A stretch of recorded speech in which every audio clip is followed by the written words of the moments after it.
Gusto ko lamang pong liwanagin na wala hong may monopolyo sa pagmamahal sa bayan dito. Hindi kayo, hindi kami. Pare-parehas tayo nagmamahal sa bayan. Pare-parehas tayo nagseserbisyo eh. Diba? Huwag niyo sabihin mas magaling kayo. Dahil kami, hindi naman namin sasabihin magaling kami. Pero kung pagmamahal sa bayan, pare-parehas tayo. Never see coming.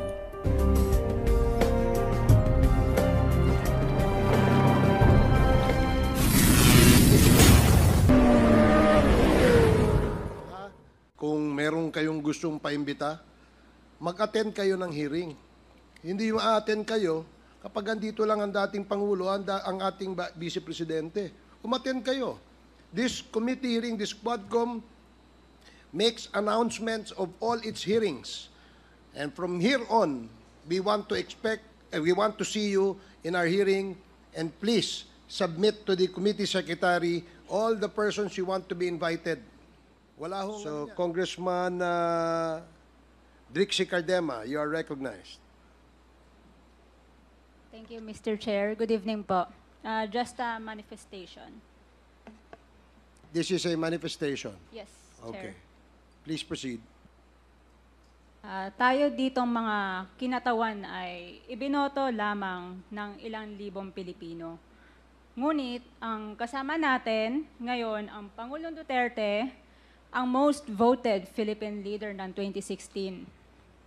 At ang kanyang anak, Vice President Sara Duterte, ang most voted Philippine leader naman ngayong 2022. I would like to manifest na gusto ng sambayanang Pilipino ang pagdurog niya sa mga kriminal, durugista at NPA na terorista. Kaya sila ibinoto at patuloy na mahal ng mga Pilipino. Kaya gusto natin ng patas na hearing. Sana sinama natin dito ang libo-libong mga magulang na ang mga anak ay biniktima ng mga durugista.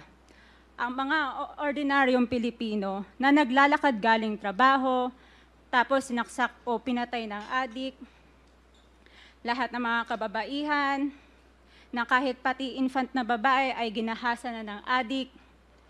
Libo-libo rin ang kanilang mga magulang at mahal sa buhay na wala dito ngayon. Awang-awa ang mga Pilipino sa mga inuseteng pamilyang na ito, kaya niluklok ng bansa ang Pangulong Duterte. Ang drug war ng Pangulo ay policy lamang. Hindi ito natupad kung hindi ito pinondohan ng Kongreso ng 6 na taon. Majority pa nga dito sa mga kinatawan ay naka-Duterte fist pa nung buong 6 na taon eh.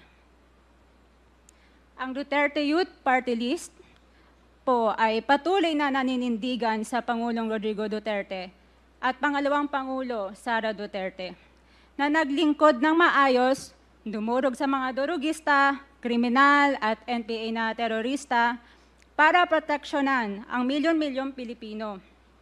Bakit wala nag-iimbestiga dito o nag-iimbita sa atin sa sobrang raming Pilipino na biniktima ng mga durugista? And lastly, sa mga kongresista na kaalyado ng mga NPA, mahaya naman tayo sa topic ng pagpatay dahil kayo mismo, hindi kayo nagsasalita sa pagpatay ng NPA sa mga pulis, sundalo at mamayang Pilipino. Pati rin po sa mga natitirang resource persons na gusto mag-abogada papuntang ICC, si Attorney Maria Cristina Conti, na kandidato ngayon ng Bayan Muna Party List. Kasama po ang inyong katabi na si Nery Colmenares ng Bayan Muna. Sa NPA, nire-recruit ang mga kabataan para pabagsakin ang gobyerno at pumatay ng mga pulis, sundalo at tropa ng gobyerno. Hindi nyo naman kinokondena ang pagpatay nila. Ang kinokondena nyo ngayon ay ang dalawang naging most trusted leaders ng bansa na todo effort protektahan ang milyong-milyong mga Pilipino. In support sa advocacy sa Pangulong Duterte, ang Duterte Youth Party List ngayon, Kongreso ito, ang kaisa-isang nagpapanukala ng pagbalik ng death penalty para sa mga rapist, kidnappers, durugista at terorista.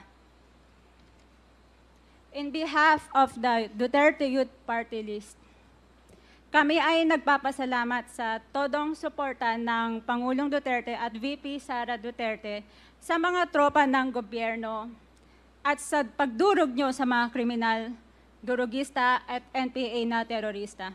Yun lang po. Maraming salamat po, Mr. Chair. At Thank you, magandang gabi po. Congresswoman.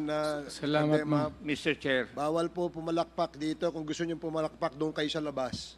Maaari ba? Mr. Chair, Wala hong bastusan dito, ha? Sige, Congressman Acop, you're recognized. thank you, Mr. Chair. I beg to disagree with my colleague. Kasi bata pa siya. Ako, I have given up my life for this country. The former president is only 2 years older than I am. But I have been fighting for this country. I was a member of the Philippine Constabulary and became a policeman after Republic Act 6975 was enacted. This statement of my colleague betrays her ignorance. Kung gusto po niya na magpa-imbestiga, mag-file siya ng resolution and maybe refer to the appropriate committee to be fair with her. She is a congressman. She knows the rules.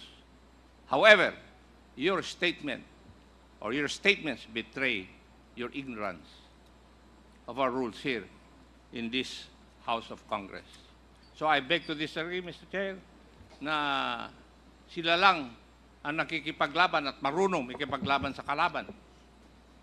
As I've said before, I have given the most part or most years of my life fighting the enemy of this country. Thank you, Mr. Chair. Thank you, Congressman Acop. Yes, let me emphasize na wala pong may monopolya ng pagmamahal sa bayan dito. Pare-parehas po tayo rito. And following the suggestion of Congressman Acop, kung meron kayong gustong paimbita, mag-attend kayo ng hearing. Hindi yung a-attend kayo kapag andito lang ang dating Pangulo, ang ating Vice Presidente. Umattend kayo. This committee hearing, this Quadcom, makes announcements of all its hearings. And from here on, we want to see you in our hearing, and please submit to the committee secretary all the persons you want to be invited. Wala hong ano yan, kung sino yung gusto niyang imbitahan, pwede po yan. Gusto ko lamang pong liwanagin na wala hong may monopolyo sa pagmamahal sa bayan dito. Hindi kayo, hindi kami.